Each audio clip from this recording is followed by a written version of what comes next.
right, so our first deal for today is in Florida. This is a larger property, 80s vintage, close to 300 units. Asking price is over 50 million, which puts us outside of our threshold. This is a loan assumption deal. We've seen that loan assumptions, especially in the last 12 months, have been very attractive because the rates have been relatively high versus the near recent past, making in some cases these are some of the only deals that have been able to get done.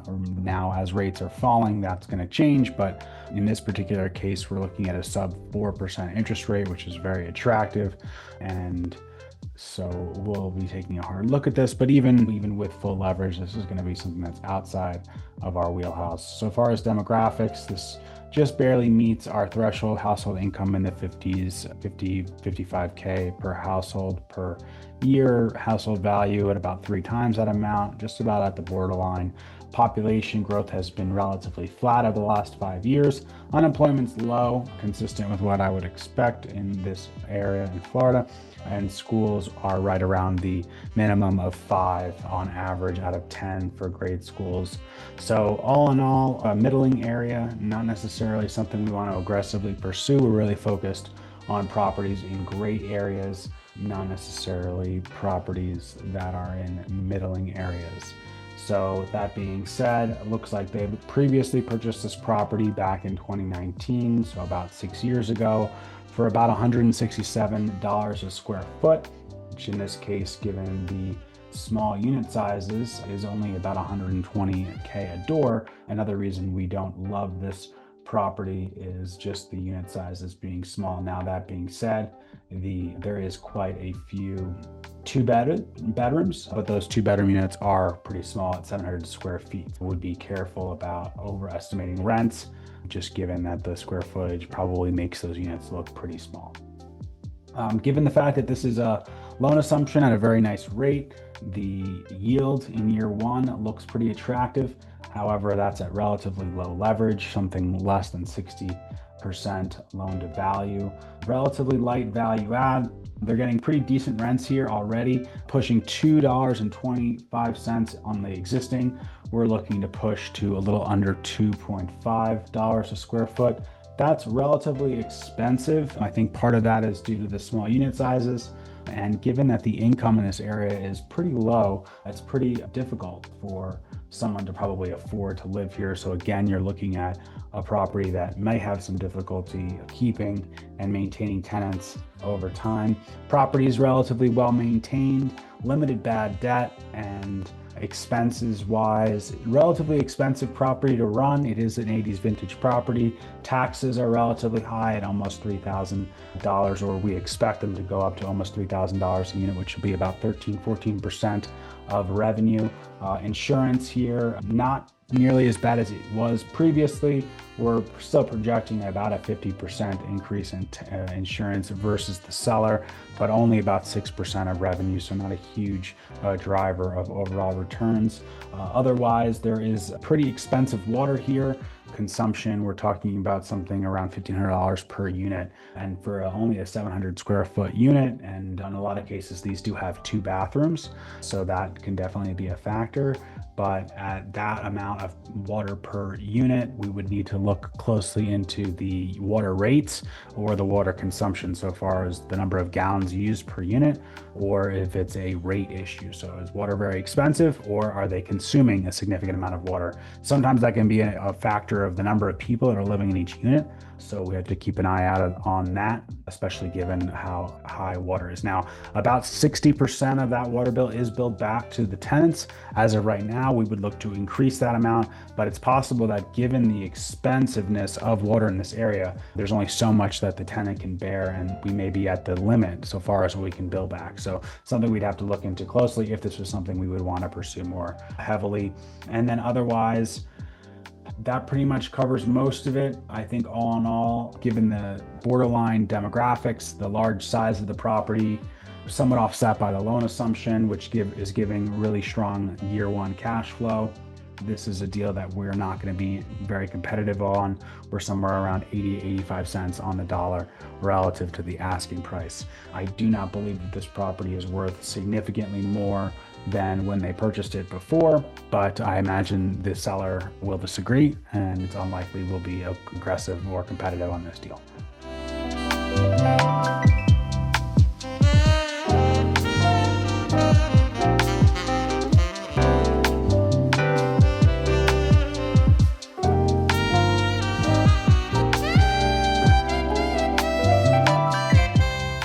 All right, now we're going to go over to South Carolina. We're definitely looking in South Carolina, but we don't currently have a presence there. We're looking for potentially our first opportunity to dive in and break into that market. This particular deal is in the Greenville area, and it's a early 90s vintage, 150 units. Demographic wise, really strong. In the 1 mile radius, we're looking at almost $100,000 household value. The 3 and 5 mile radius is still high, but lower than the 1 mile. And then the household value is close to $300,000 in this 1 mile radius. Very limited vacant housing units in this area, so very tight housing supply. And renter occupied units in this particular 1 mile radius is only 20%. So that's a pretty low relative to the average. On average, for instance, even in this postal code or the 5 mile radius, the renter occupied housing units are more like 35% of the housing stock. Definitely an attractive area at first glance, and something we want to look at heavily. City population growth wise, really strong growth. We've seen almost a 50% growth in the last 5 years, around a 7 to 8% compounded rate. So really strong demographics. Additionally, the school ratings in this area are very strong, 7s, 8s, 9s, and 10s. So I really like this area. Definitely something we'd want to be taking a hard look at. Somewhat offset by the fact that we don't have a current presence in South Carolina. Given that we're vertically integrated, we have to be careful about which properties we pursue and how we spread our staff and our regionals across markets and our construction teams. We'll take a look at this one in a little more detail. It looks like this one was previously purchased at the peak. So same story as some of these other deals. This one was acquired at almost $200,000 a unit. I think I had already mentioned that this is an early 90s product. That's very expensive for a property of this age. And it was done on, presumably this was done on a bridge note. They're currently looking to sell this property roughly at a $30,000 a unit loss relative to their basis, so the prior owner's basis. And based on the demographics, this looks like something we're going to take a strong look at, but again, we'll be careful. Number one, there's no loan assumptions, so we have to get fresh debt. Looks like this is relatively well occupied. We're looking at about a 94% T1 vacancy. Bad debt though, a little bit high, not surprising for property in this area, but given the demographics, I am somewhat surprised. We're looking at between 3 and 5% bad debt. That's going to have to churn out of the property, and I would imagine this is a reoccurring proper issue relative to either the current tenant base or the screening processes. So a lot of times this problem will continue to manifest because most of the issue is related to screening and tenant quality. And so even though some tenants may be not paying rent today, there are probably other tenants in the rent roll that are likely to stop paying in the future. So there's a brewing problem here that we have to deal with. So something we need to consider over that first 12, 24, 36 months to change the standards, get rid of the people who are currently not paying, and then reevaluate the rent roll and the tenant base to see, are there other folks in this property that we likely won't want to renew, because we definitely don't want to get to the point where we have to deal with evictions, certainly at mass. So far as insurance, looks like insurance here is running a little over $1,000 a unit. Pretty consistent with what we'd expect for South Carolina, although I would say this is a little bit higher than other areas of South Carolina. So again, that's probably related to the specific site.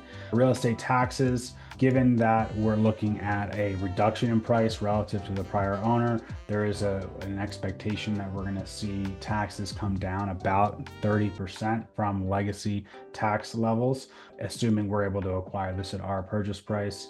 And then they're running pretty hot overall. So we're running around $9,500 a square foot in expenses. That's not too surprising for South Carolina, where we pretty much see relatively high taxes, relatively high insurance, and relatively high labor costs. So you put all those things together and you have really strong high expenses, which needs to be offset by higher rents. And so in this particular case, rents per square foot are about $1, but the unit sizes are very large. We're talking about 1,400 square foot units. So there's only so much rent that can be afforded. So looking at it on a per square foot basis at that size per unit can be misleading. We're looking to get to almost $1,600 per unit, and once we're done with our renovation. So not a huge lift. We're looking at only about a 15 to 20% increase in revenue, which is about a 16% return on investment relative to the CapEx. That just barely hits our threshold. But again, I think all this stuff generally hits our buy box. A little concerned about the bad debt and dealing with the current rent roll. Expenses and expense growth are a little bit of a concern. You're putting all that together and considering those things in our underwriting, we're somewhere around 12% off of the ask here. The problem with our price is probably just relative to the debt level. So given the seller's basis and what we're going to want to offer, we're going to be somewhere around 71% our purchase price relative to their basis. It's likely that the debt amount is higher than that. It's probably 75%. So this is probably not a price that they can actually take without writing a check at closing. So there's probably so this is likely going to have to clear the market above our price, but it's probably not by us. So really like the price per square foot, really like the 1 mile radius and the vintage, but some of these other things are going to be a problem for us. And then definitely the structure of the deal might lead to difficulty making this deal happen, at least at our price.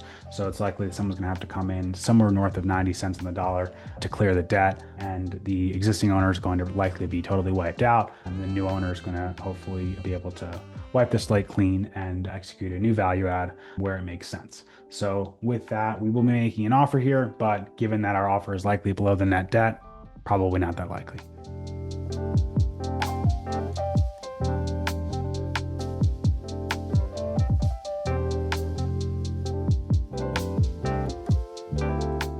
All right, last deal for today. We're going to be going over to North Carolina.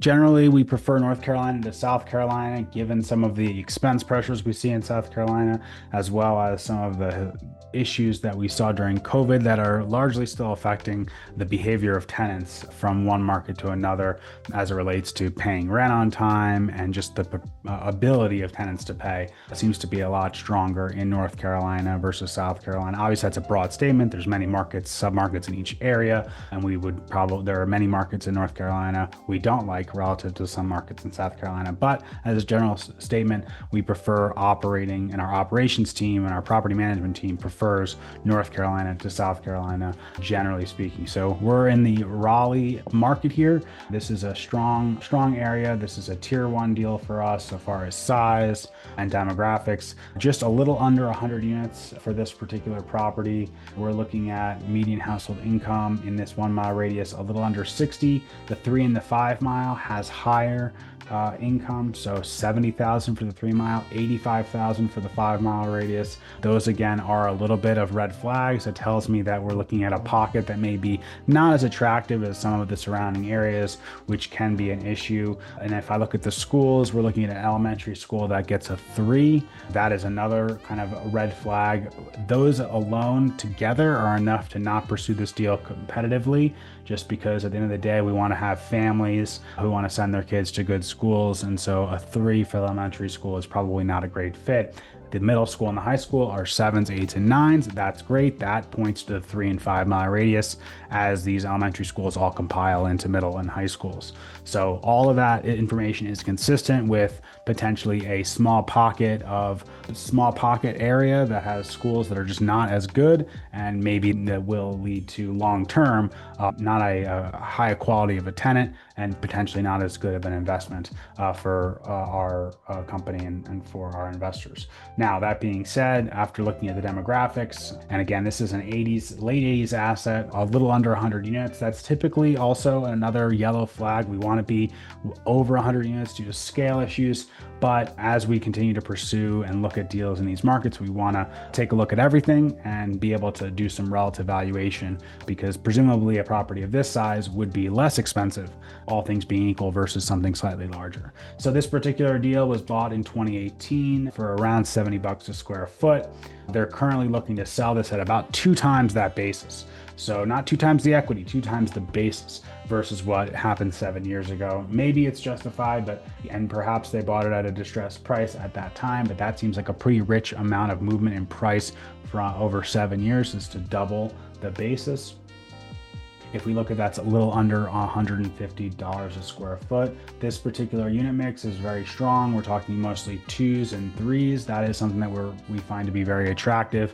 In fact, in this case, we're even seeing 3-bed, 2.5 baths, or 2-bed, 2.5 baths. So really great for families that need extra space. The unit sizes are really strong, a little under 1,200 square feet per unit. And given its small size, I am seeing relatively high cash on cash yields, and only having to go down to about 88 cents on the dollar relative to the seller's ask.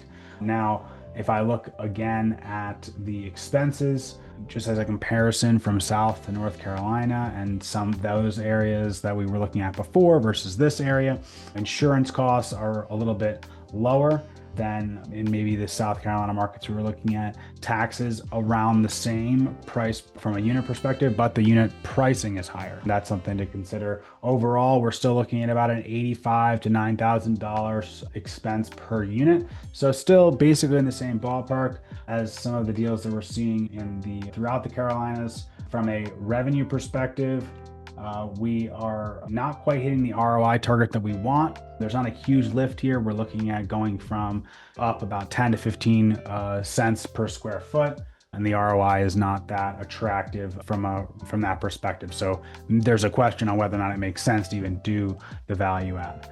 That being said, otherwise there's not a lot to spend on this property, given there's not a lot of value add, and our going in cap rate at the seller's asking price based on our T1 numbers is under a 5 cap. So really that's going to be too low. That's negative leverage right now. We really want to see something in the high 5s to the 6s. For sure.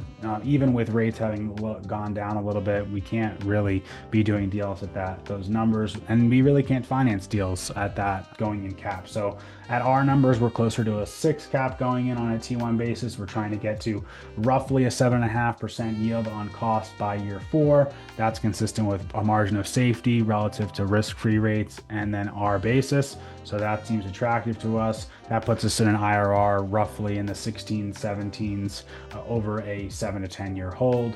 We'll offer at this property at those numbers, which is roughly 12% below the seller's ask, but still a almost nearly doubling of the price versus what the seller purchased it for. So still a good outcome for them, but there may be other buyers in the market that are interested, and so we'll just have to see. But we'll definitely make an offer on this, track it closely, keep an eye on what's happening in this slightly smaller space, so that when we are ready and we do find the right opportunity, we are able to properly value that relative to some of the other properties that we looked at. The last thing I'll note is that the occupancy, or rather vacancy, looks pretty high. So on a T12 basis, we're looking at 15%.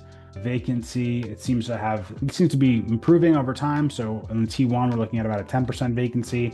Bad debt has also been trending down from 3% on the T12 down to 1% in the T1. Definitely things we need to investigate further, especially at a property of this size. Is it due to lack of amenities? Is it due to competition? Is it due to poor management? These are all things we'll have to do additional research on, but we will get an initial bid in.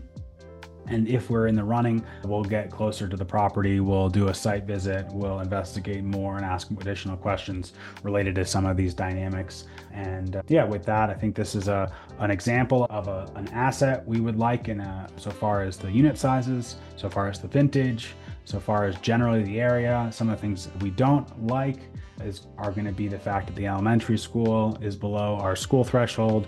I don't like that our income in this area is below the 3 and the 5 mile radius. So for those reasons, I'm a little bit concerned, but for the actual asset unit mix, it looks pretty strong. So we'll make an offer and we'll keep tracking this one.